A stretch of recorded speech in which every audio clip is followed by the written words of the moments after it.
kind of prod us into going and buying this book and learning more. And interestingly, this book is also available on archive for free. So you don't have to buy, you can always learn a lot, right? And he completed his PhD in 2009 at the University of Texas, Austin, under Indrajit Dhillon, who is another big name in data mining and machine learning, as you can, if you are in that area. Yeah, without much more, I can go on. Yeah. Okay. So is it better now? Okay. I was also speaking quite low volume, so that's hopefully his is the one which really matters, not mine. So hopefully that comes out better, right? So without spending much more time, I will hand over to Prateek, and we will have a fun tutorial. Thanks so much, Shrikant. And thanks for a very generous introduction. Good afternoon, everyone. Thanks for coming to the talk. And it's amazing to see the energy in the room. Like, this seems to be a really, really good conference this year. Can you hear me well? Hello, can you hear me well? Okay, all right. So, yeah, as Shrikant said, this talk is about non-convex optimization for machine learning. When I was looking at the program, pretty much every talk or every paper was in some sense talking about deep learning and variants of it. So I'm sure all of you know how important optimization is for training all these deep neural networks. In this talk, I will not talk about any fancy techniques for solving those neural networks. We are not going to take away any algorithm from this talk which will make your neural networks train 10 times faster or 5% more accurate.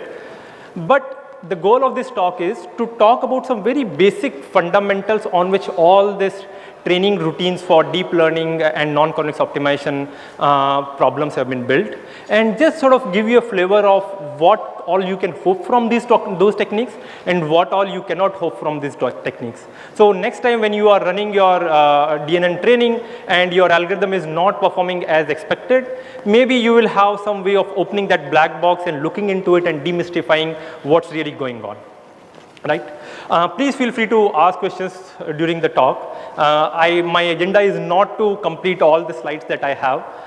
It's just to sort of convey this sort of basic enthusiasm about how simple and like very basic techniques can go really far, especially in this non-convex optimization and deep learning world. And also, just a disclaimer, during the talk I will present a couple of proofs.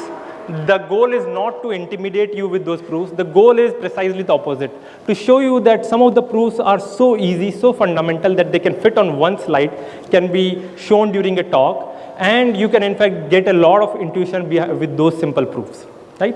So this is the outline of the talk. I will first briefly talk about how machine learning and optimization go hand in hand, how non-convex optimization comes in picture. And then I will talk about a couple of problems that are very common in non-convex optimization, which is finding first order or second order stationary points of these non-convex optimization problems. Then I will talk about how statistics can play a big role here. That is, if you are sort of looking at the statistical nature of machine learning problems, then how you can go far beyond this second order and first order stationary points, and you can actually guarantee global optimality under certain conditions. And there I will talk about some common tricks that people use, like alternating minimization and projected gradient descent. All right. So, as I said, I'm sure all of you are fairly convinced that machine learning gives rise to a lot of interesting optimization problems. For example, if you're trying to solve a supervised learning problem, then you are given your data points xi's, their labels yi's, and you will try to model your predicted label as a function of your xi, and this function is parameterized by some parameters w. So yi hat is your prediction for this data point, and the goal of your learning algorithm will be to find a w which minimizes the loss between your prediction and the actual label. Right? So that's supervised learning or deep learning for you. Now, in unsupervised world, you might want to find some representation of your data points that is very good. So, for example, you might want to find cluster centers, or you might want to train GANs. So there, you will try to represent your data point as a function of the given representation of the data point and parameterized with some vector, let's say W. And now your goal will be to minimize the loss between your representation of the data point and the actual data point, right?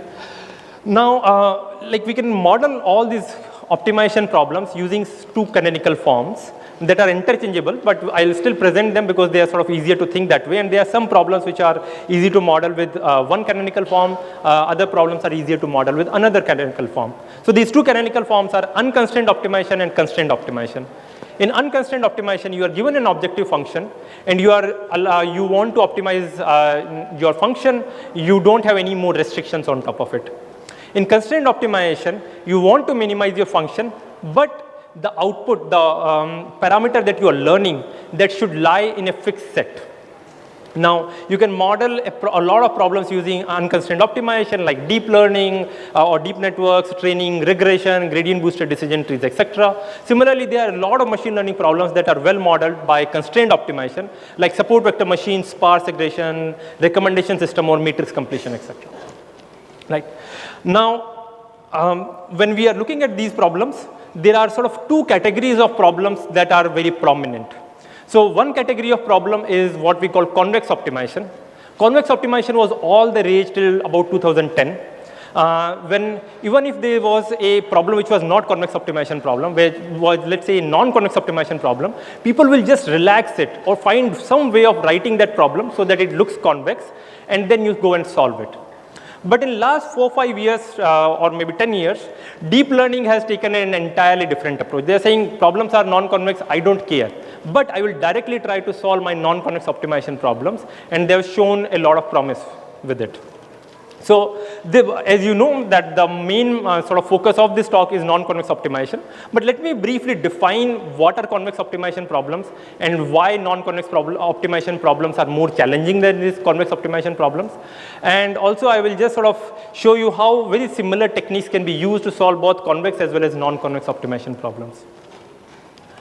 So a canonical convex optimization problem is that you want to minimize a function f of w, and W belongs to this set C. For convex optimization, we will require both this function f to be convex as well as this set C to be convex. I'm sure I don't need to define convexity here, but let me just, for the sort of setting up notation, let me still define it. So a convex function is one where at each point the tangent lies strictly below the function, right? And more formally, the definition is given by that if you are computing function value at any point between W1 and W2, then that function value will be less than equal to the convex combination of the function values at W1 and W2, right? Now, similarly, a set C is a convex set if all the points that are connected by 2 points W and W2 that lie in that set C are all part of the set C, right? Very basic definitions. And I'm sure, like, so in earlier days, I didn't need to sort of motivate why convex optimization is very important for machine learning, and they are arise in a lot of situations. But still, let me give a couple of examples. So you might have heard of linear programming. In fact, a simple finding classifier with linear separator is essentially a linear programming problem. And that problem is a convex optimization problem. Or you might have heard of quadratic programming problems or your support vector machine problems. They are all quadratic programming problems, which are also convex problems. And then you might have heard of semi-definite programming problems, which arise a lot in robust optimization. All of those are also convex optimization problems, right? For solving these convex optimization problems, there is a very simple recipe. If you are solving a unconstrained optimization problem, all you need to do is find a point where the gradient is equal to 0. That's it. Yeah. So I will assume the function to be sufficiently smooth. That I'll just talk about in next 30 seconds. But that's leading to a very good point. But for now, let's assume that the function is differentiable, and all I'm saying is that you just need to take derivative of the function, set the derivative to be 0, and that will be your optimal solution. You don't have to worry about anything else.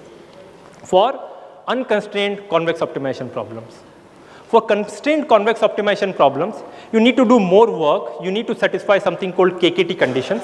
But there are also simple derivative based conditions. That is, you need to compute derivative of a few things and you need to show that those derivatives are 0, right?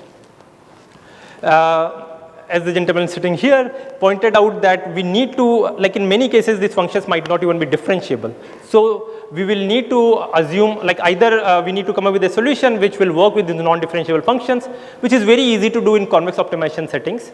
But in non-convex optimization settings, that's very hard. So for this talk, I will not consider these non-differentiable functions. Let's focus only on differentiable functions. That is, I will say, assume that function f is L smooth. And the definition of smoothness is that the derivative of the function is L Lipschitz continuous, which means that if you are looking at points x and y, you compute gradients of this function at these 2 points, and you look at the distance between these gradients. Then the distance is bounded by L times the distance between points x and y. So this is just sort of saying that my gradient of the function is not jumping around quite a bit. It is somewhat continuous. Okay. All right.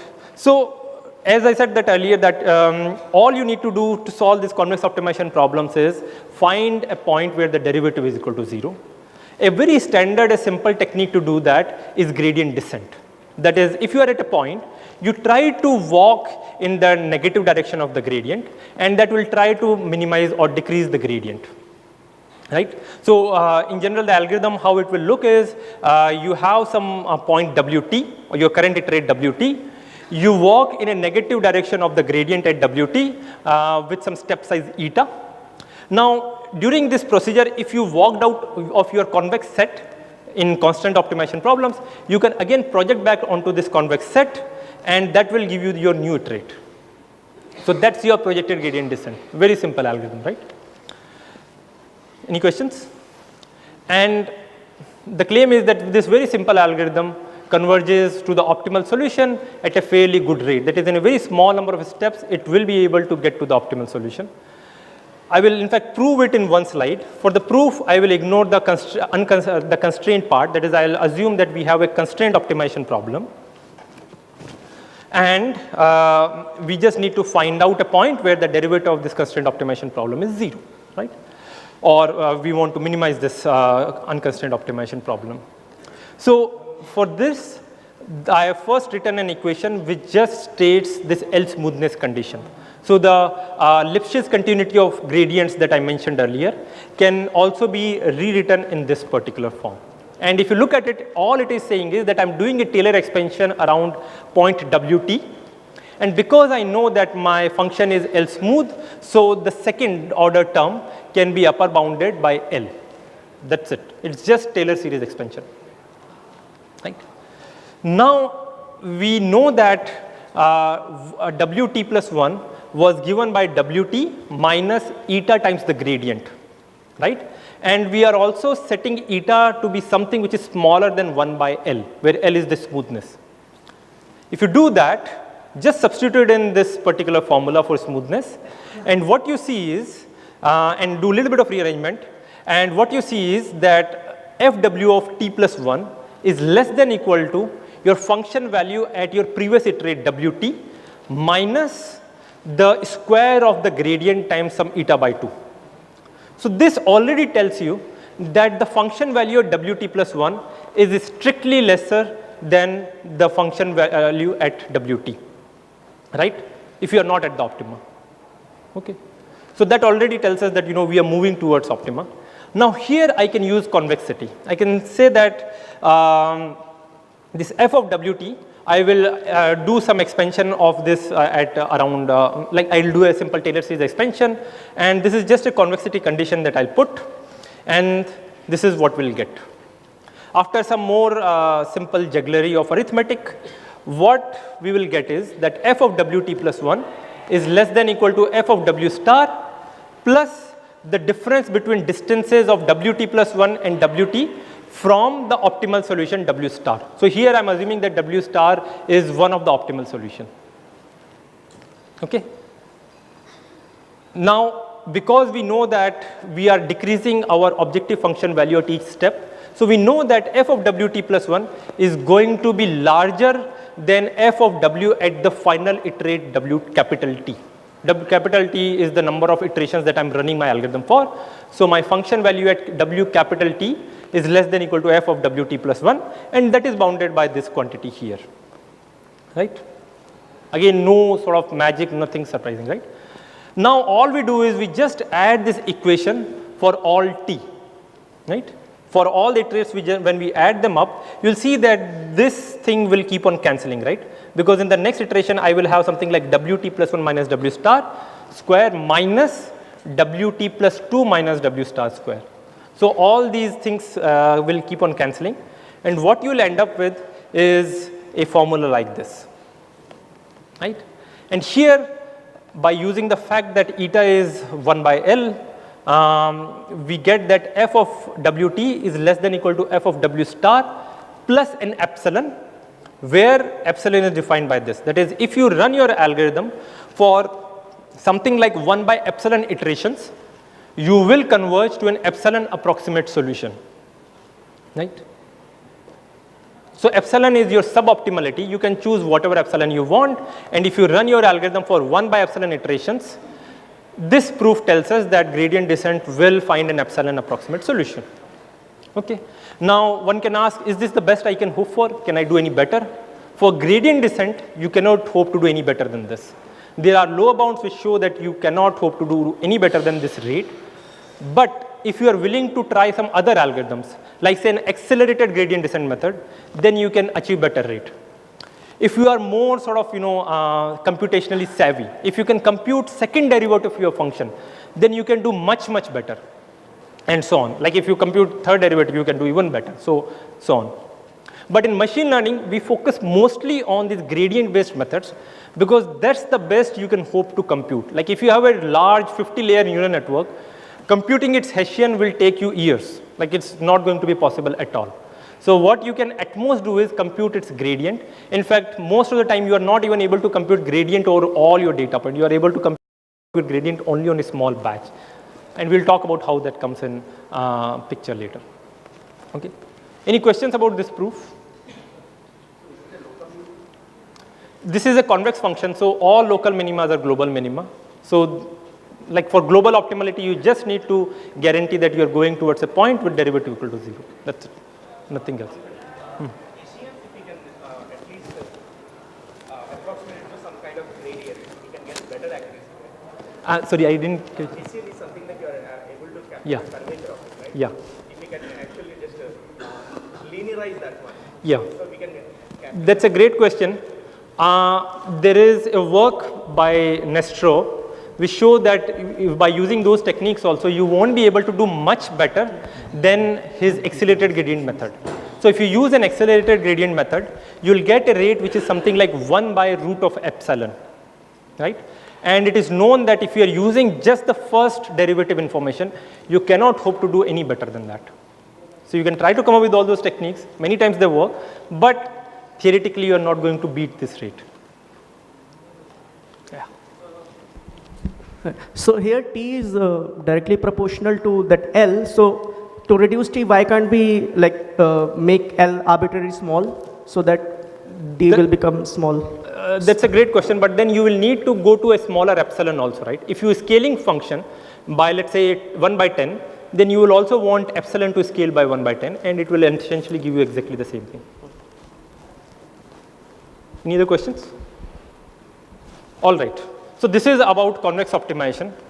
Very simple, one-page proof, already solves problem quite a bit, right? Let's look at non-convex optimization functions. There, even if you guarantee gradient to be 0, you might have very weird solutions, right? Like for example, you might be stuck here, which is a fairly bad local optima, like really, really far away from your global optima, right? You might in fact be stuck at a point like this, which is a local maxima rather than minima. So that looks even weird, right? So for non-convex optimization functions, just setting the gradient to be 0 is not going to solve the problem, right? So in general, people like, and in fact, it's well known that this problem is NP hard to solve in general. So you cannot hope to obtain globally optimal solution of a non-convex optimization in general. That's too hard. Can we do at least, can we at least find the local optima of a non-convex function? So how is the local optima defined? You say that a point W is local optima if within a small ball around this W, all the function values are larger than that. That is, I will define my own ball, or let's say of size epsilon. Epsilon I can select to be whatever small number. And then I want a guarantee that within that ball, all the points are have higher function value than my function value at W. Now one might say that, okay, global optima out of question. Can I at least find local optima of a non-convex function? Unfortunately, the answer to that is also no. In general, this problem is also NP hard. You cannot hope to find even a local optima in polynomial time of a non-convex function. Okay, so what can we really do then? Well, we can simplify our life even more. We will say that rather than looking for local minima, I will try to find a first order stationary point. And first order stationary point is something that in some sense we have already seen. I just want to find a point where the gradient is equal to 0. That is what a first order stationary point is. Okay? So any point where the gradient is equal to 0 is a first order stationary point. Okay? Now, I would definitely want to warn you that first order stationary points can be fairly bad. For example, here I have a function. Here, this point that I am showing you is a first order stationary point. But even if you walk little bit from this function, you are going to have much smaller values. So it's not a very good point, but it's first order stationary point. And one sort of characteristic of this first order stationary points, like bad first order stationary point, is that the Hessian is not positive semi-definite, which means that there are some directions where your function value might drop drastically. Okay. All right. So let's look at a concrete example here. So let's consider this very simple function, which is given by half times W1 square minus W2 square. So I have a two-dimensional problem. I have two parameters W1 and W2, and the function value is given by this. Now if you compute the gradient here, the gradient is given by W1 in the first coordinate and minus W2 in the second coordinate, right? Very easy, 10th standard derivative thing that we'll learn. Now if you want to set the gradient equal to 0, all you need to do is set W1 and W2 be 0, right? So it's a first order stationary point.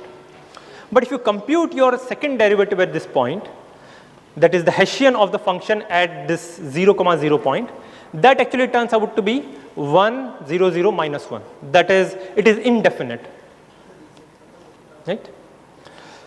More concretely, if you are evaluating your function at a point which is given by say epsilon by 2 and epsilon, where epsilon, imagine epsilon to be really small number, let's say 10 to the power minus 15, right? But even this at this point, my function value is given by some constant times epsilon square with a negative sign, which means that no matter how small an epsilon I am choosing, I have a point around 0, 0, which has a strictly smaller function value than the function value that I have at 0, right? So it cannot be a local minima at all, right? This is the first order stationary point, but it is not a local minima. Another point I want to highlight though here is that sure, it is not a local minima, but how bad this function value is going to be? It's going to be bad by epsilon square. That is, compared to the value at 0, the value in this epsilon ball is around epsilon square, order epsilon square. Okay. All right. So this is what a first order stationary point is. A lot of past few years research, especially in last 4 or 5 years research, has gone on to show how you can get to these, at least these first order stationary points in an efficient manner for arbitrary non-convex functions. Okay. But of late, especially in last couple of years, people have started to look at another type of problem, which is that of second order stationary points. That is, you say that if I get to a point where my gradient is equal to 0, I will not stop there. I will use my high school rule. I will compute the Hessian at that point, that second derivative at that point. And I will call that point a second order stationary point if and only if my Hessian is positive semi-definite. That is, all the eigenvalues of my Hessian should be greater than equal to 0. Okay. I hope all of you are with me on the notation part. I'm using second derivative or Hessian interchangeably. Hopefully that's fine. Right? Hessian. Hessian. I should have put it on slide. Yeah. Why are first order stationary points interesting? I'm trying to find it. That's a great question. Well, at the very least, you know that these first order stationary points, like the values around them in a small ball is not going to be very small. Like it's so not very large, because here if you see there is an epsilon square sitting. So it's not that the very close to it the values are going to be minus 10,000. They are of the order minus epsilon square.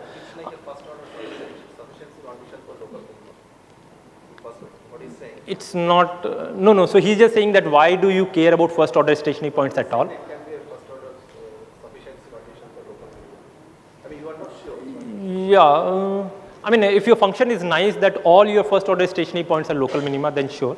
But in general, first order stationary point is important because that sort of bridges the gap between your convex optimization and non-convex optimization. Because in convex optimization, first order stationary point is optimal, it's good enough, right?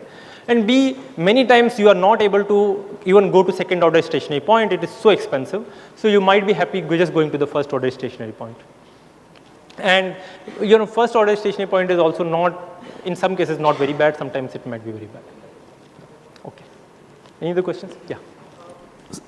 Query, when Hessian is indefinite, like in this case, is it always the case that there will not be a local minima? I mean, is it always like this case? When yeah, the if the Hessian is indefinite, then it cannot be a local minima. If the Hessian is strictly positive definite, only then it will be a local minima. Otherwise, it cannot be a local minima. Okay. But if it is negative definite, then it can be local maxima, right? Yeah, I mean, but we are interested only in the minimization problems for now. All right. So we were talking about second order stationary points. We are saying that we will call a point a second order stationary point if its derivative is equal to 0 and the Hessian or the second derivative is positive semi-definite. Okay.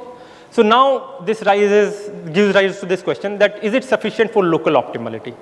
Unfortunately, the answer is no. For local optimality, you need strict positive definiteness. So let me give you an example and try to convince you that a second order stationary point can also be bad. So if you look at this function is given by something like w1 cube minus 3 times w1 w2 square.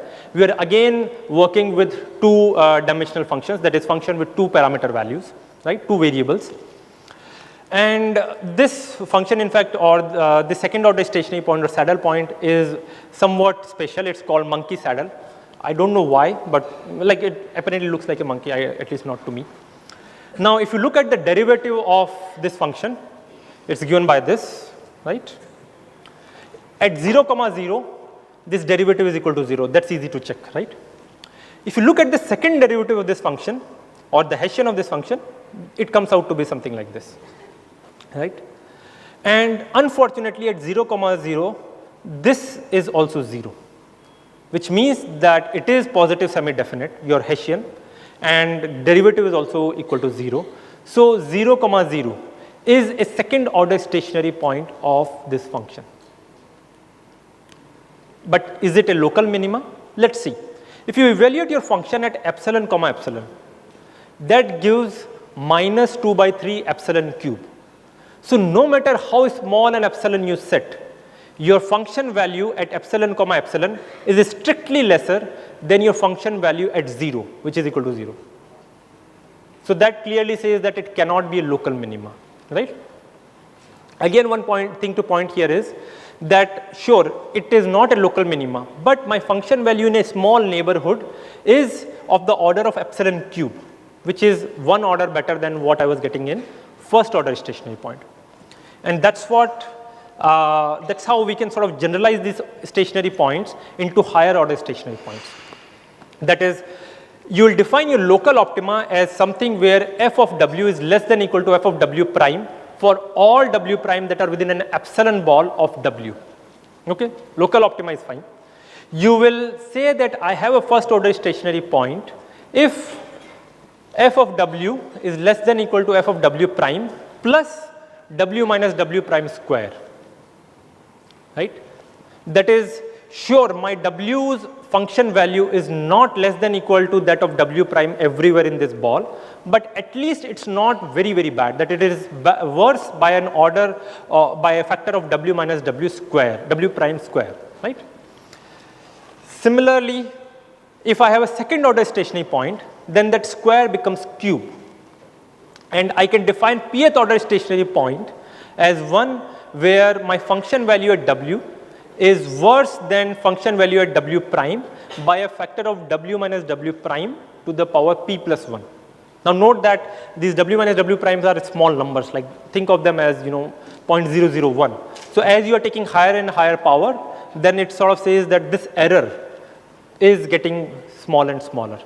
And naturally, local optima happens when you have p is equal to infinity, that is your infinite order stationary point is the local minima.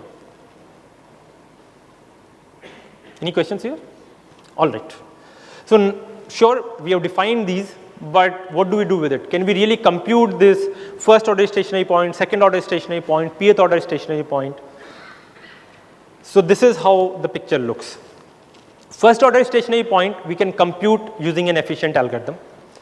Second order stationary points also we can compute using an efficient algorithm.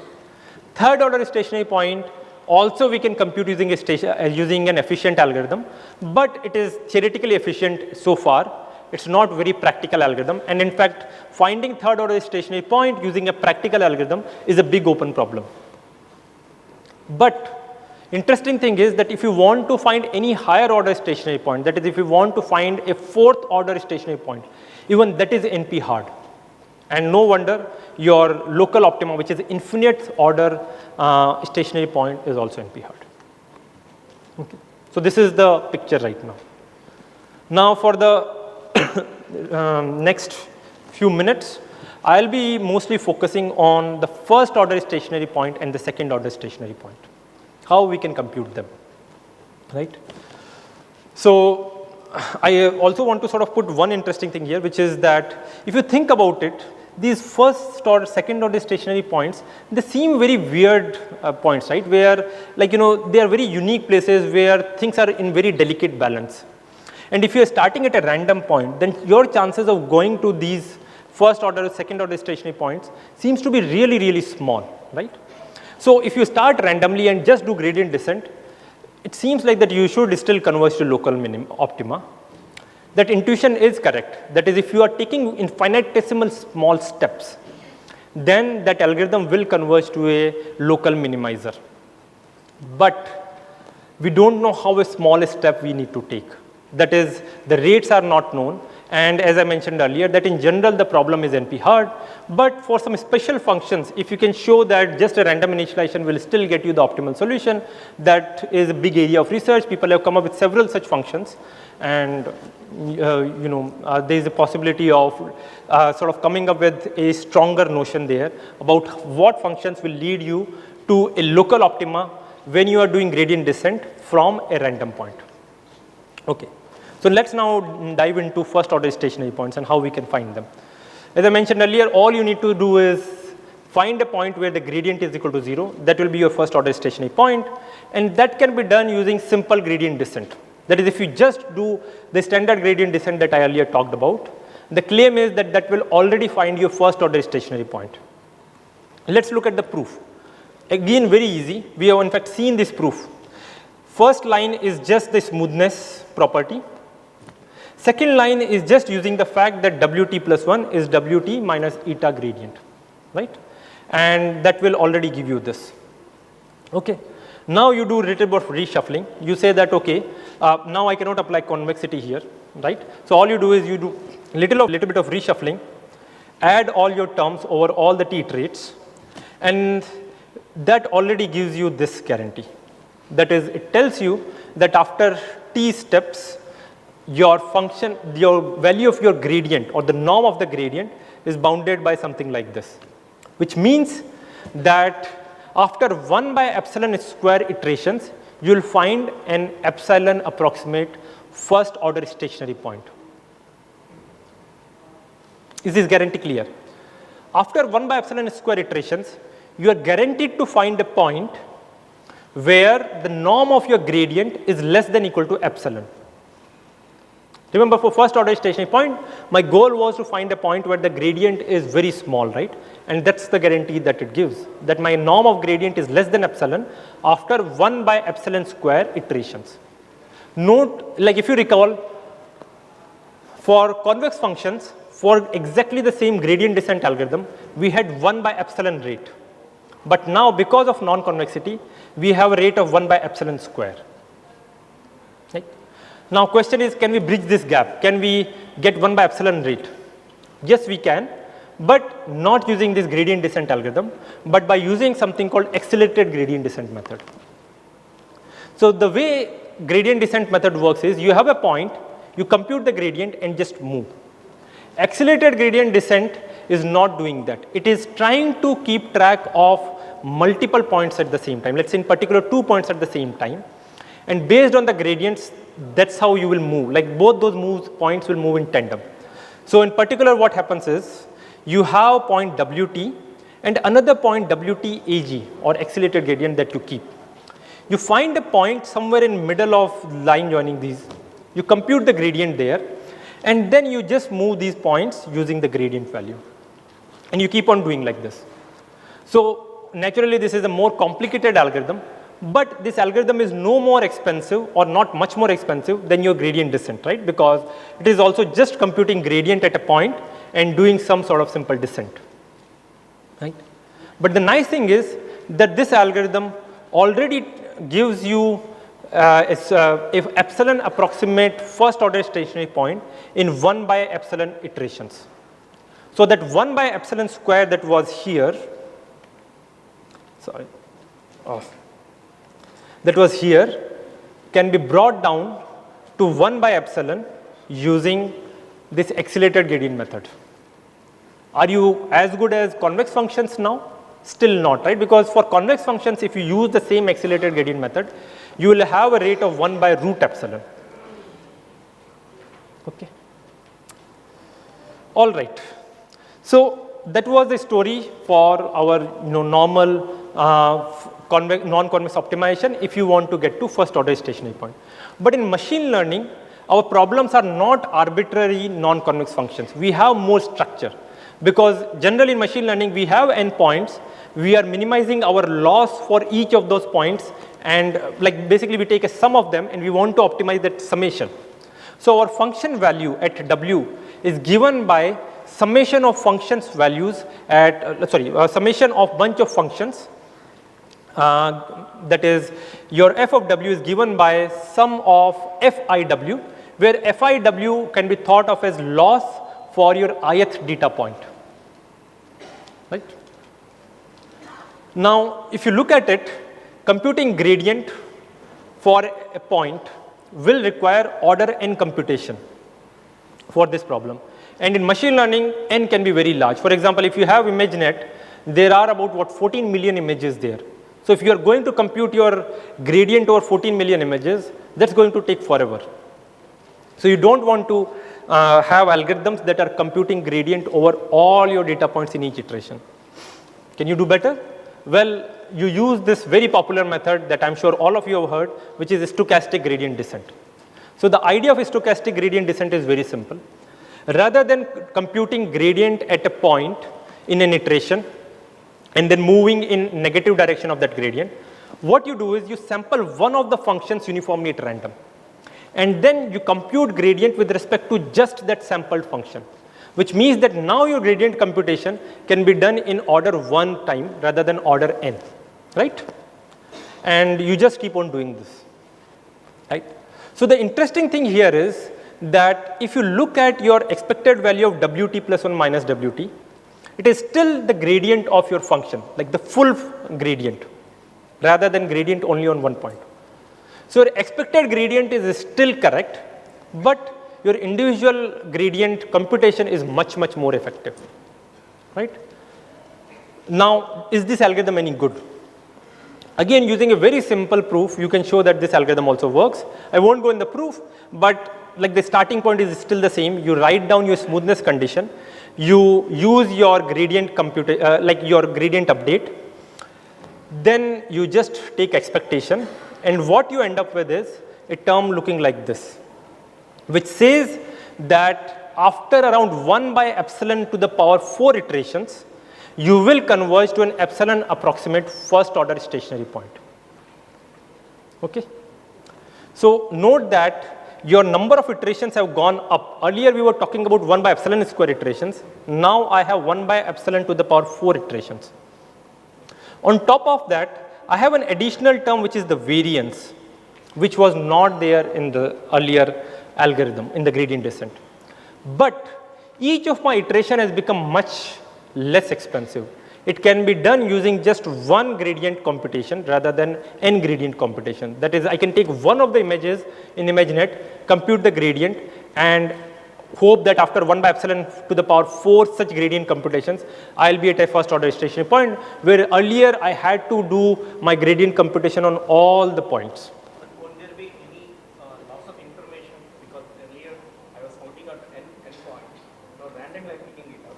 Yeah. So how can we ensure that the information what we are capturing in the gradient is? So information is not lost, obviously, because if you are sampling a lot, if you are running your algorithm for a lot of iteration, then you will essentially see all the points at some point of time, right? So it's not going to lead to a significant information loss. But yes, you can say that, okay, if my epsilon is very, very small, then this 1 by epsilon to the power 4 can be very bad, right? And in fact, it might be 1 by epsilon square might be so bad that it will be actually worse than just doing order n computation, right? That's one. Another thing is that I have this variance term that can also be very large. So that can be again a tricky thing to bound. Yeah. Yeah, this L is exactly like, we are using exactly the same condition throughout. We are not changing the Lipschitz condition of the gradient. We are assuming, so this L is the Lipschitz condition of any of the FIs, but if you look at these like the way I have defined my function, it is an average. So certainly there is a difference there, that is compared to a average smoothness, I am talking about smoothness of any of the functions. But in general they will be very similar. Yeah. Does it matter how you sample? Which specific, I mean, That's a very good question. So here I have assumed a uniform sampling, that is I am assuming sampling with replacement. But in practice people don't do that. In practice people form a permutation of the data points and just go over them, which means that it is sampling without replacement. The analysis can be very different and can be much more tricky for sampling without replacement, but I won't be able to talk about it. Like there are some other papers, including our paper, which talks about that. Yeah.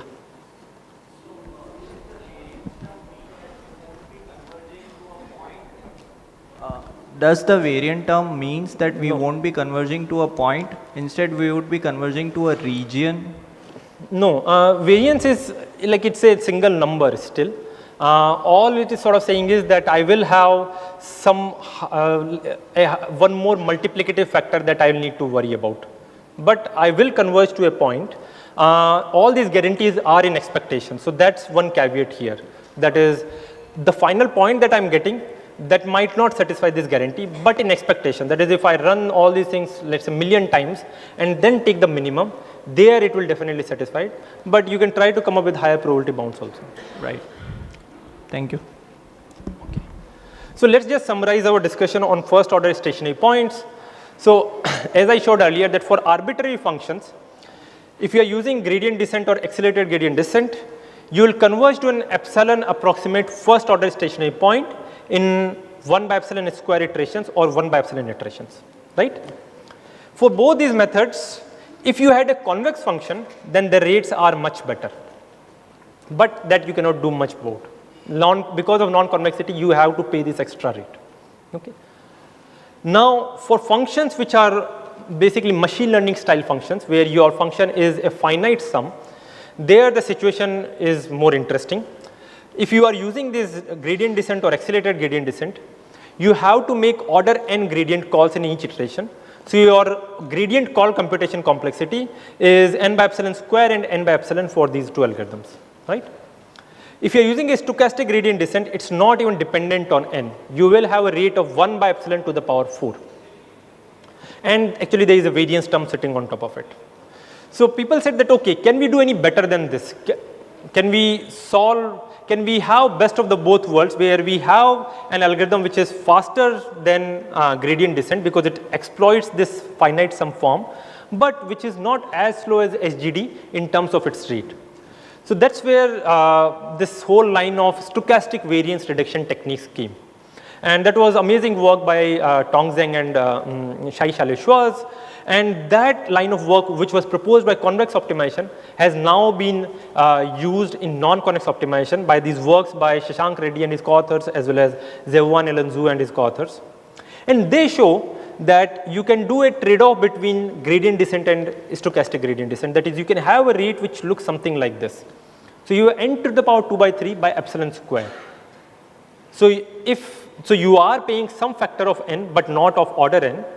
But you have faster rate. Rather than SGD is 1 by epsilon to the power 4, you have 1 by epsilon square rate.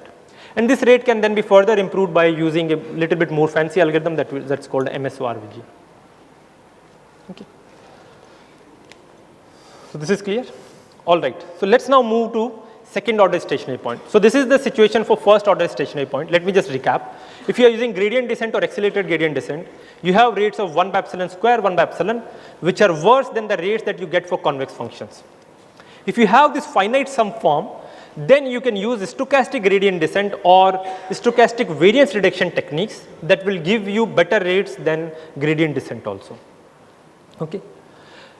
And this slide would have also given you one idea, which is that in general, in this non-convex optimization, we have essentially three type of tools in our kitty. We have gradient descent, we have acceleration, and we have variance reduction. These three are essentially the tools, and you can play with bunch of these tools and get better and better rates.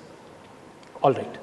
Let's see now how you can try to converge to a second order stationary point. If you recall, for second order stationary point, you want a point with gradient equal to 0 and Hessian being positive semi-definite. If you want to define an approximate version of the second order stationary point, you will say that my gradient norm is less than epsilon and the Hessian is greater than equal to minus epsilon in all directions. That is, the smallest eigenvalue of Hessian is also greater than some minus root of epsilon, and there is an approximation factor rho sitting here. All right. Is it clear? So how do we get this? We know that simple gradient descent is not going to be able to give us this rate, because standard gradient descent, as soon as it sees a point with gradient equal to 0, it's not even going to move, right? So it cannot hope to get to the second order stationary point. Imagine that you are at a first order stationary point. Your standard gradient descent won't even move from there because the gradient is 0, it just sits there nicely. So you cannot hope to have second order stationary point using simple gradient descent algorithms. You need something else. So one idea is to use Hessian information also. So rather than just using gradient information, you'll use a Hessian information, and that idea was proposed in this very celebrated work by Nesterov and Polyak, two of the sort of grandfathers of optimization community. They said that, okay, rather than using just a first order expansion of Taylor series, I will now do a second order, in fact third order Taylor series expansion, which is given by this, and now I will try to find a W that minimizes this. Now this third order expansion is assuming that the Hessian of the function is also Lipschitz continuous. So earlier we were assuming that the gradient of the function is Lipschitz continuous. Now we are requiring one more condition, which is my Hessian, which is given by nabla square or del square fx. That's also Lipschitz continuous. That is, if I compute my Hessian at point x and y, take their difference, that difference is strictly lesser than rho times the distance between x and y. Okay. So if you have this condition, you try to optimize using this formula and each iteration. What you know is that this algorithm will converge to a second order stationary point in 1 by epsilon to the power 1.5 iterations. Okay. So that's good. Sure, this is worse than 1 by epsilon rate that I was getting for first order stationary point using at least say accelerated gradient descent method, but at least I am getting to second order stationary point. But there is a big caveat here, which is that I need to compute Hessian in each iteration, which is prohibitive for machine learning problems. Like even storing this Hessian will require you order d square work, and that's impossible. Like if you have a neural network with millions of parameters, storing this million by million matrix itself is not possible, right? So the question is, can you find a second order stationary point using only the gradients, which is somewhat non-intuitive because your second order stationarity is about Hessian, it is about second derivative. So how can you get to such a point using just first order derivatives, right? Interestingly, you can using a noisy gradient descent. So what you do is, until you have reached a point where your gradient is equal to 0 or is small, you just do your standard gradient descent, right? This is your normal gradient descent step. But once you have reached a point which is say maybe a first order stationary point or a second order stationary point, there then you perturb that point arbitrarily. That is, you add a small amount of noise to that point, you perturb it, and then again run gradient descent. And the claim is that this algorithm will converge to a second order stationary point in 1 by epsilon square iterations, which is very interesting. That is, you did not compute Hessian, but just by perturbation, perturbation and using gradient descent, you are able to get to second order stationary point, right? So let's see pictorially what's happening. So let's say you have a function like this. You start at a point like this, you do gradient descent, right? So you reach this first order stationary point. Now, when you have reached this first order stationary point, you do perturbation. You add a small random noise, which might take you to a higher function value, sure, but you get to, let's say, this point, right? Now, from here, you will start to do gradient descent, and hopefully, you will converge to a second order stationary point. Okay. So how does the proof work? Well, convergence to first order stationary point, that's the standard thing. We have already seen how to do this. Now, when we have this perturbation, then why is it that you are not going back to that first order stationary point? Why are you decreasing your function value and going towards a second order stationary point? That's sort of the main interesting proof argument. I will not be able to talk about it in much detail here. I will just give a very high level overview. So idea is that you are doing a perturbation, right? And then you are doing gradient descent. Because you have Hessian continuity, in a small neighborhood, you can essentially approximate your function by a quadratic function. So this is the Taylor series expansion of the function at Wt, and let's say Wt is a first order stationary point. That is, you have converged to a point with gradient which is very small, but which is not a second order stationary point, right? Now, what that means is that your function looks something like this. If you do your gradient descent, then your gradient descent has this particular form, which can be rewritten in this particular form. So what does this update shows? This update has this matrix which looks something like this to the power r times this vector, and this vector is nothing but noise. So this is a power method. So you have this fixed matrix I minus eta times the Hessian, and you are doing a power method update on it. And we know that if you do power method update on a matrix, you converge to its largest eigenvalue. Now, what is the largest eigenvalue of identity minus eta times the Hessian? Well, the largest eigenvalue is in the direction of a eigenvector which is in the most negative direction of this Hessian, right? And that's essentially the whole proof. That is, now you are converging to a point which is pointing in the most negative direction of your Hessian. That is, if you look at this picture, at this point, now you are going towards, like you are at this point, and you are going in this direction, which is the most negative direction of the Hessian, and you will converge to a direction like that. That's it. And because you are going in this very sort of negative direction, you will decrease your function value, and you are done. So at a high level, what it is sort of saying is that after you perturb, you run your gradient descent for a few iterations, and you will converge to a point which has a strictly smaller function value than the starting point of your this perturbation thing. right? So whenever you have reached a first order stationary point, which is not second order stationary point, you will decrease your function value. So that's pretty much the proof. There is one more small part in the proof, which is that if I have reached a second order stationary point, because I am doing this perturbation, what if I jump out of that second order stationary point? I again go back to a first order stationary point. So I might be in this perpetual loop. First order stationary point, go to a second order stationary point. From second order stationary point, because of perturbation, again jump to a first order stationary point and just loop. But here we can show an entrapment lemma, which shows that if you are close to a second order stationary point, your perturbation is not going to lead you to much far away. That is, when you do perturbation, do gradient descent, you will end up at a point very close to the second order stationary point. So you are not in that sort of risk. So that's the proof by picture. Okay. So let's look at what this means for our sort of state of the art for convergent methods, which converge to a second order stationary point at 1 by epsilon square rate. Okay. For convex functions, we know that we should be able to get to a second order stationary point, which is essentially the global optima at 1 by epsilon rate. Okay. Then you can also have a noisy accelerated gradient descent method, and there the rate is better, but it's not as good as what it was in first order stationary point. Here the rate improves to only 1.75, 1 by epsilon to the power 1.75, right?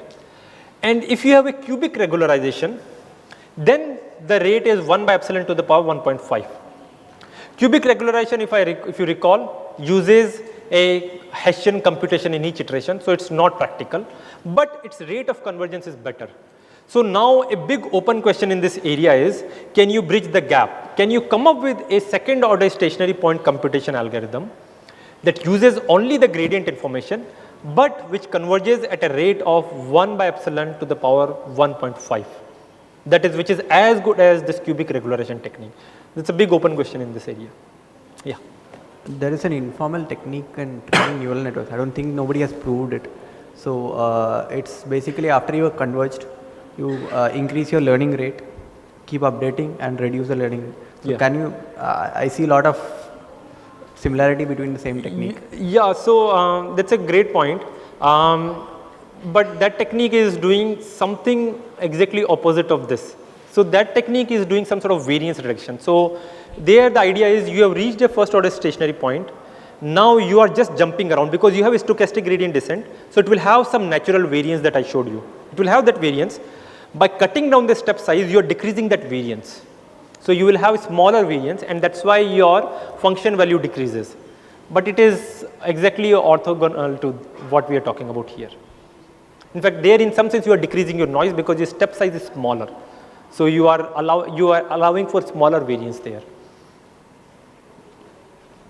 Okay. Yeah. But let me at this point, like this is a very interesting point, and there is a lot of research going in the community around this point, which is that, but there is also this sort of sort of folklore or informal claim in deep learning community, which says that if you are using large batch sizes, or let's say if you use full batch size, then your generalization performance is poor, right? Whereas if you are using smaller batch sizes, then your generalization performance is better. That might be related to this noise thing. That is, when you are using large batch size, you don't have any noise. When you are using small batch size, then you do have noise, right? Because your small batch gradient is essentially large batch gradient plus some noise, right? But these proof techniques do not apply there, because this proof technique requires this noise to be isometric noise. That is, in all the directions you should have same amount of noise. Whereas that noise which arises because of the small batches, that's not an isometric noise. That can have very large values in some direction, very small values in some direction. And it is sort of very interesting question that can you show that sure, the noise is not isometric, but still does it allow you to converge to a second order stationary point? We don't know answer to that so far. A very thorough analysis of obtaining the global optima, starting from maybe any random point and then moving to the local optima, initial local optima, and then perturb the thing and then to global optima. So what I am having a feeling that we have some other algorithm called simulated annealing, which also does more or less same thing. it starts with any random solution and then go back to local optima and then slightly not perturb, it tries to find out the lesser functional value in the next instant and again try to obtain the global optima. And there is also the convergence proof that it will definitely reach to the global optima. So I am at this moment I cannot understand. I do not know where is the similarity or dissimilarity between these two approaches. And I do not have any idea also about the convergence rate. I know that it's too slow, but I do not have any idea. So I would love to have that discussion. So so in optimization community, for years people have been studying the simulated annealing techniques, which is known to converge to the global optima. But the catch there is that you need to anneal at a very, very, very slow rate. And that means in practice it's not going to be useful. In theory also, it's known that computing global optima of a non-convex function or even a local optima is NP hard. So that sort of hints that there at least are some, or like assuming that P is not equal to NP, there are some hard functions where the simulated annealing techniques will take really, really long time. This technique is using similar ideas, that a simulated annealing is also trying to jump out of a stationary point or a local minima. This algorithm is also trying to do that. It's just that here you have a particular problem, you have how much you need to jump and you can give precise rates. So this work is more about giving these precise rates for second order stationary point. This algorithm is not going to allow you to jump from a second order stationary point. So like simulated learning can even jump out of a local minima. This algorithm won't be able to do that. Okay. In the SOSP equation, so I think we don't need to compute whole Hessian, we need to compute Hessian vector product. And there are efficient algorithms which compute Hessian vector product directly instead of computing whole Hessian. So that's a great point. So if you are computing full Hessian, that is cubic regularization, then this is the rate. If you are computing only Hessian vector product, then there are a few algorithms, but their rate is also 1 by epsilon to the power 1.75. So their rate is also worse than the cubic regularization rate. So still there is a gap there. And again, that's also a big open question that, okay, how can we really bridge that gap? Is it even possible to do that? Okay. Any other questions?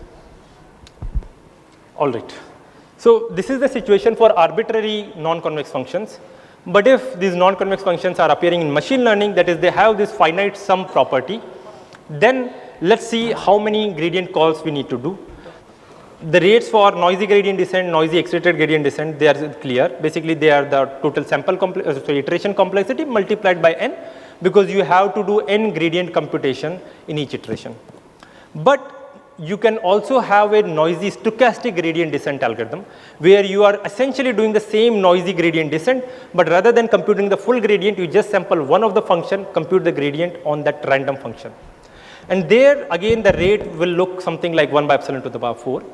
And here again we can use our stochastic variance reduction hammer, and we can bring this rate to 1 by epsilon square, but with the penalty in terms of n. That is, if you have n to power 3 by 4 rate, then you will have this, SVRG algorithm will give you a rate of n to power 3 by 4 by epsilon square. Okay. All right. Now one can also ask a question, which is that, can I have a noisy, accelerated, stochastic variance reduction based algorithm? People are trying some of them.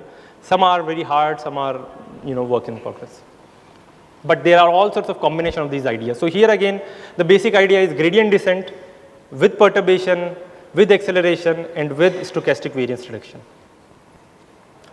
All right. So, so far I have been talking about this first order stationary point, second order stationary point, and I have been all gloomy, right? That the hope of even getting to local minima is non-existent, forget about global optima, right? But can we be bit ambitious? Can we be more optimistic? Can we say that, okay, sure, for arbitrary non-convex functions, sure, I cannot hope to have global optima. But if my non-convex function is some nice function, then can I have a hope of reaching global optima? And the answer is yes, but by using some statistical nature of the function. if we are sort of modeling a problem in a statistical manner, then the functions that arise are many times not so hard, not so difficult, and that's why we will be able to get to the global optima using some simple techniques. So one such sort of simple technique is parameter estimation in realizable models. What that means is that you assume that each of your data point is sampled from a nice fixed distribution. Then moreover, your label value or your target yi is actually given by a model phi and w star. That is, value of yi is given by some function phi of xi comma w star. That is, there exists an optimal parameter vector w star that will give rise to the observation yi's that we have. And now the goal is to find this w star, right? Because this w star is giving rise to these observations that we have. That is, let's say God created some neural network that is giving us all these image labels, and our goal is to find that neural network that God had in the mind. That is, the neural network whose parameter values we don't see, but we want to estimate those parameter values. Okay. And one very simple technique to do this would be define a loss function and try to optimize for w that minimizes this loss function or all your data points. So it's a parameter learning problem. You know that w star is the optimal solution to this problem. Again, in general, this problem is also NP hard. You cannot hope to have much, but for certain functions or certain classes of functions and for certain nice distributions, you can hope to have fast algorithms that converge to the global optima. One such class of functions is one hidden layer neural networks. That is, suppose you have these neural networks with just one hidden layer, and for simplicity, let's assume that the final layer has all ones.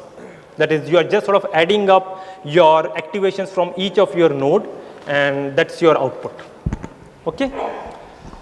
And each of these nodes can be thought of as a simple, ReLU activation function or sigmoid activation function, something. Okay? And your goal is to find this w star weights that gives rise to this yi using this least squares kind of loss function. Okay. Now, even for this problem, and we can also assume that xi's are coming from some nice distribution. Let's say all the xi's are sampled from a Gaussian distribution.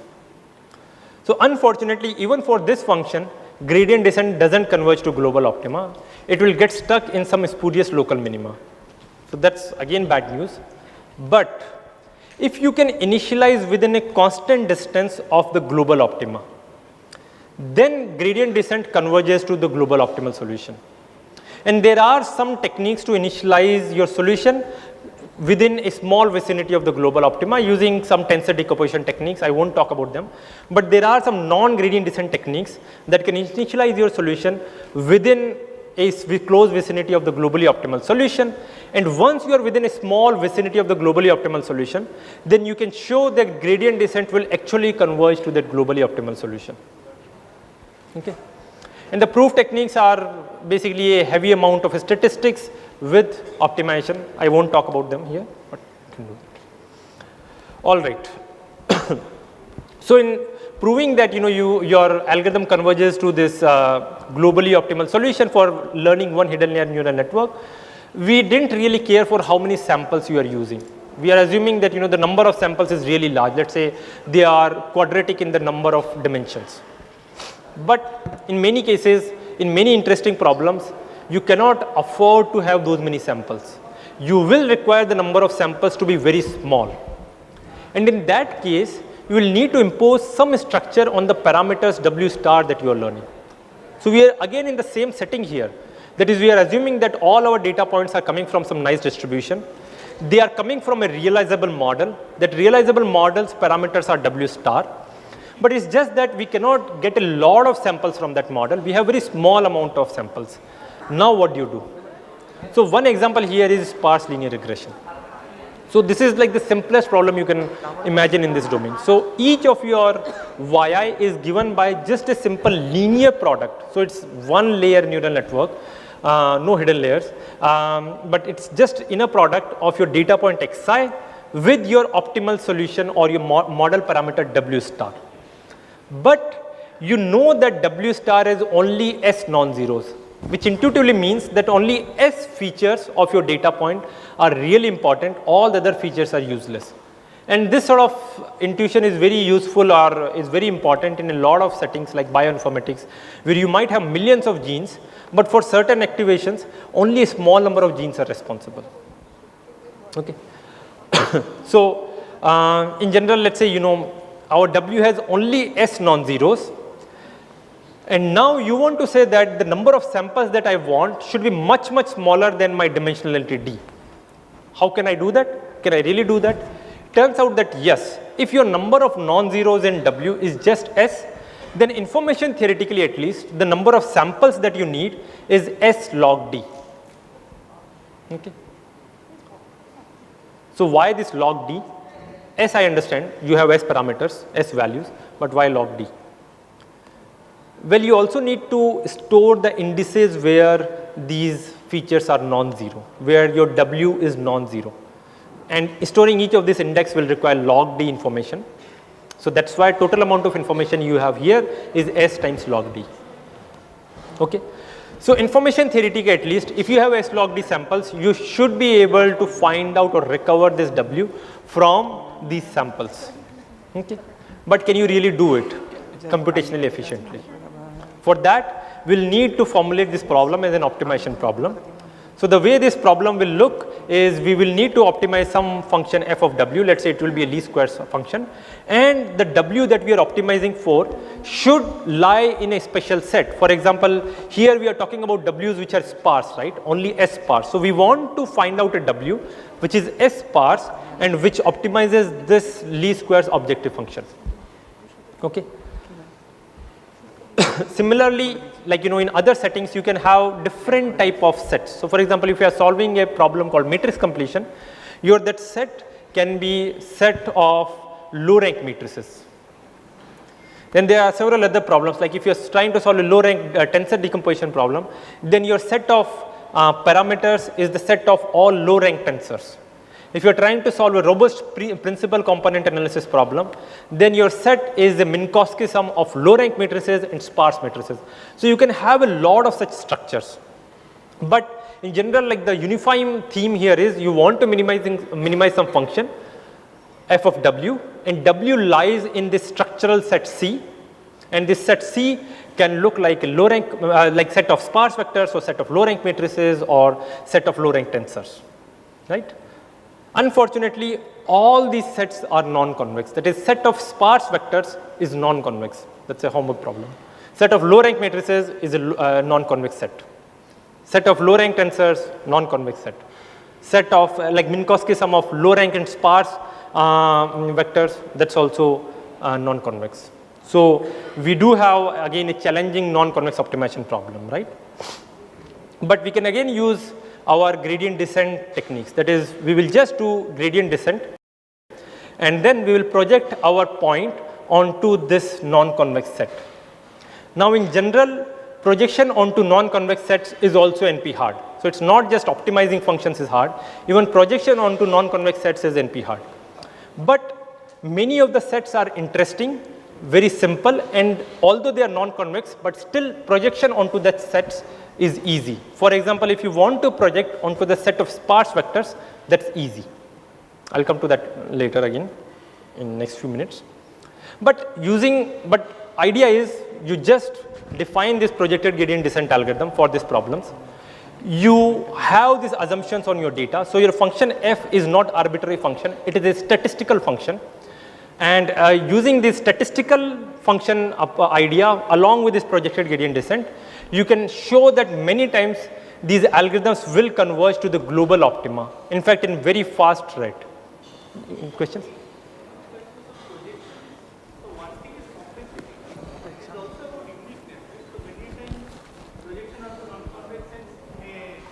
May not be unique. Yeah, may not be unique. So how? Yeah. So how do you? So that's a very good question. In fact, for the sets that we are talking about, many times you might not have non-uniqueness, and the interesting thing is that still you can show that you will converge to the global optima if the function is statistical.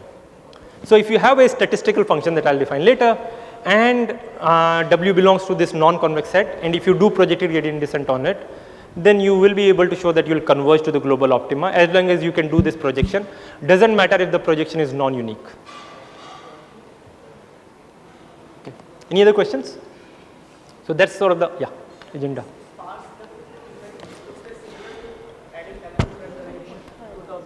Is similar. It looks very similar to adding L1 regularization to the objective function. So how is it different? That's a great point, but L1 regularization is convex function. So as I was saying earlier, that in earlier times, the approach was that if you see a non-convex problem, relax it to a convex problem, and then try to analyze that convex formulation, right? But here what we are saying is that you don't need to relax. You can directly work with this non-convex problem. You can apply this somewhat ad hoc projected gradient method, and still it will converge to the global optima as long as your functions are statistical, which is anyways the condition which is required by even those convex relaxation techniques. And one point here about practicality. So it turns out that many times in practice, these convex relaxation techniques are slower than these non-convex optimization techniques, which intuitively is very, like it seems very non-intuitive, but that's what turns out to be in practice. Any other questions? All right. So I hope the agenda of this line of work is clear. Put some statistical assumptions on your function.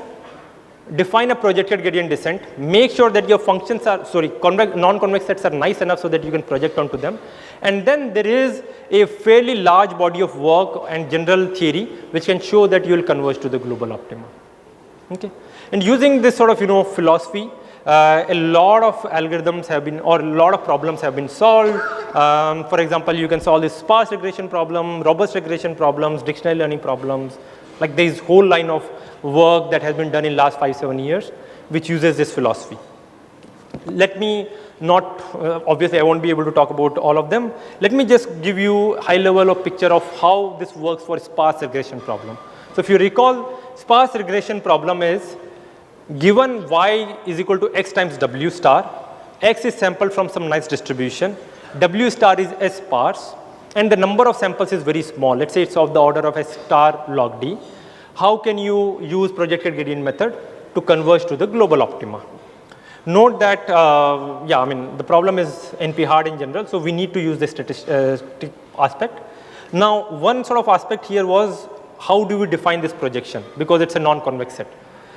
Fortunately, at least for the set of sparse vectors, projection is very easy. So if you want to project this point wt plus 1 onto set of sparse vectors, all you need to do is sort out all the coordinates of wt plus 1, take s largest coordinates, and that will be your projection.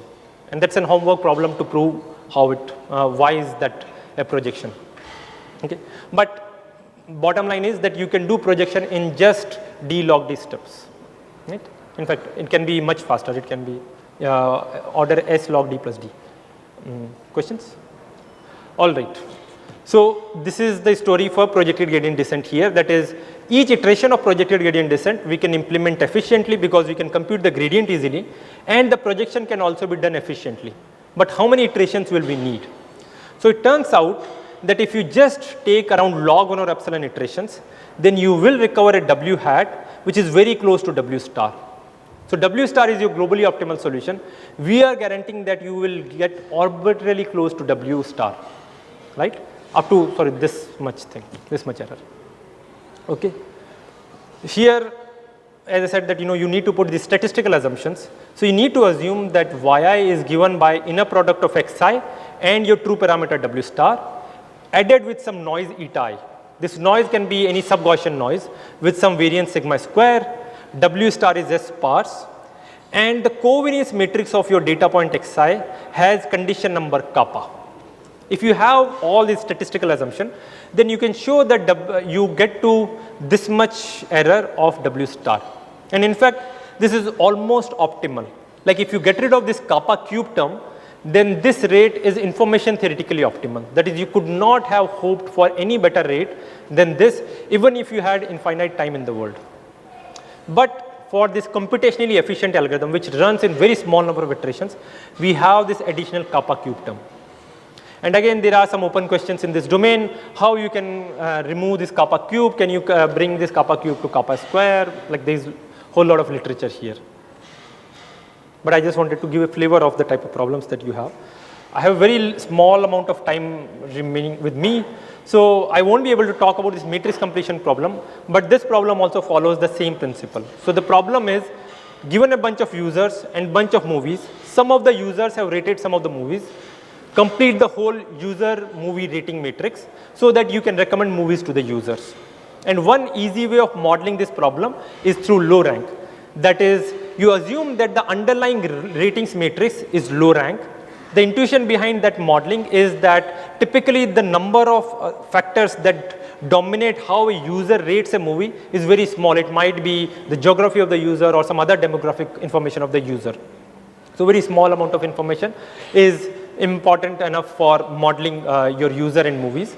And that's why you can sort of say that I will try to find out a W which is low rank and which matches the known ratings at whatever places I know them.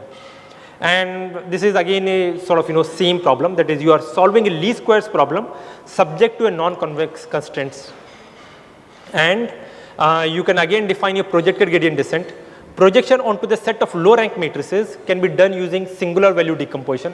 Again, that's a homework problem.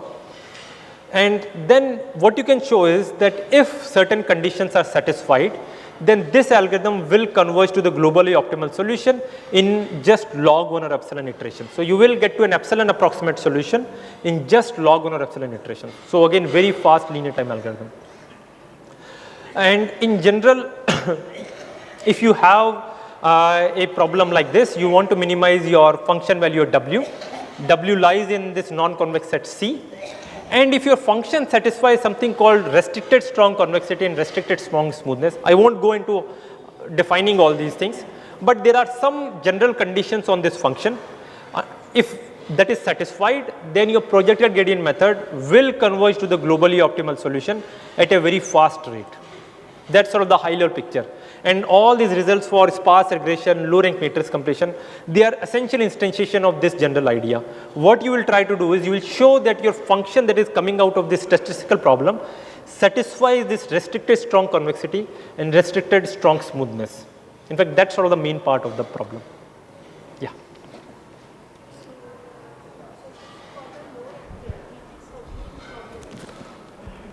So for the low rank matrix completion problem that you just explained, so we do have, essentially you're talking about breaking it into two latent features, user features and item features for the recommended example. Yes. So analytically we have the solution for using SVD.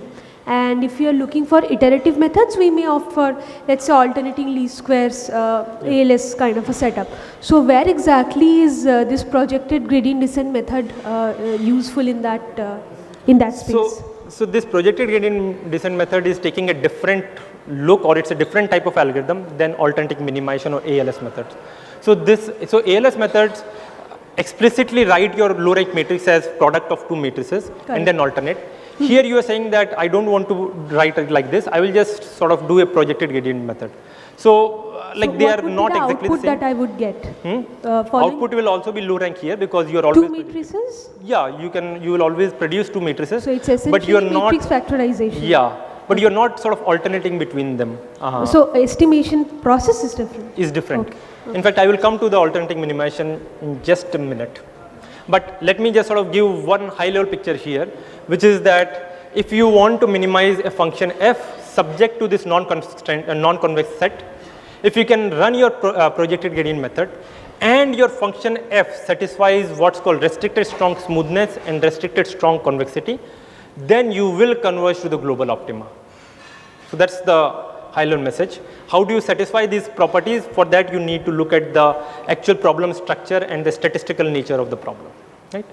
So let's now move on to a different type of problems that arise, which was very sort of interestingly hinted by the person here. So there the idea is that you want to minimize your function with respect to two variables.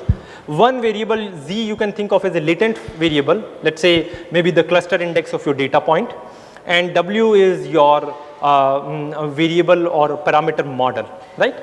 So you want to minimize this function with respect to both these parameters. Function is non-convex in general, can be NP hard to solve. But you can run this alternating minimization kind of trick, right? That is, you have some, let's say, initial iterate WT, You fix WT and you will try to optimize this function with respect to Z only.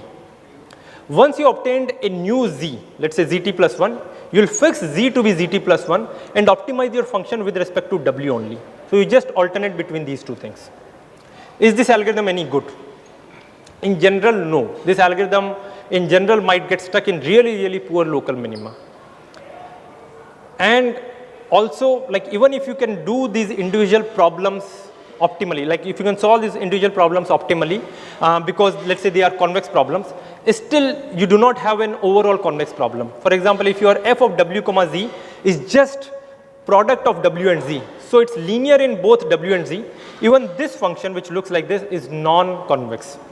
So your individual convexity does not matter. Your overall problem might still be non-convex. Your resulting solution might still be very bad. I'm sorry? I'm sorry, can you? F is bounded. Here it's not even bounded below, it's unbounded. But that doesn't matter.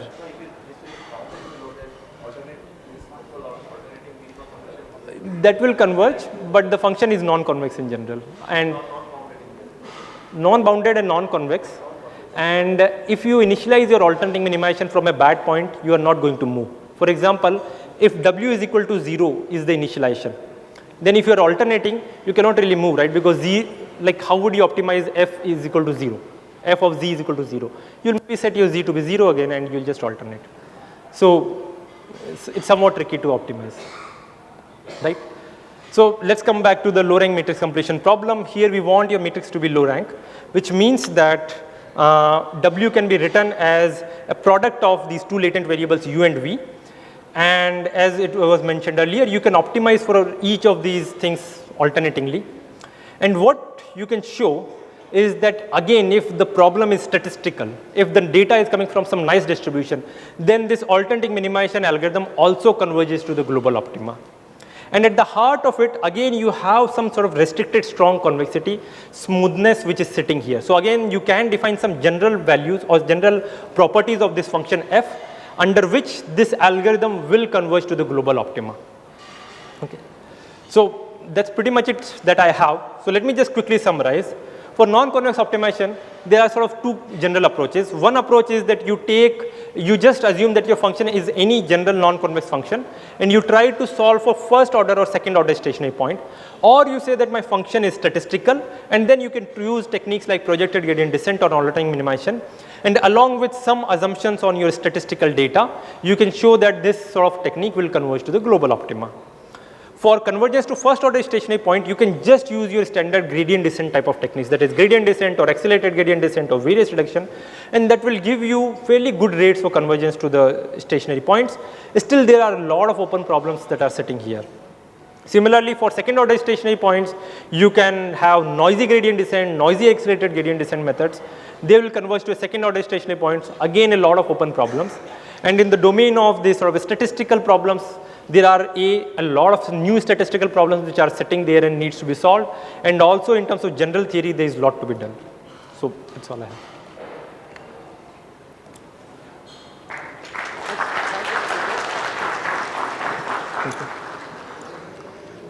Unfortunately, all good things have to end.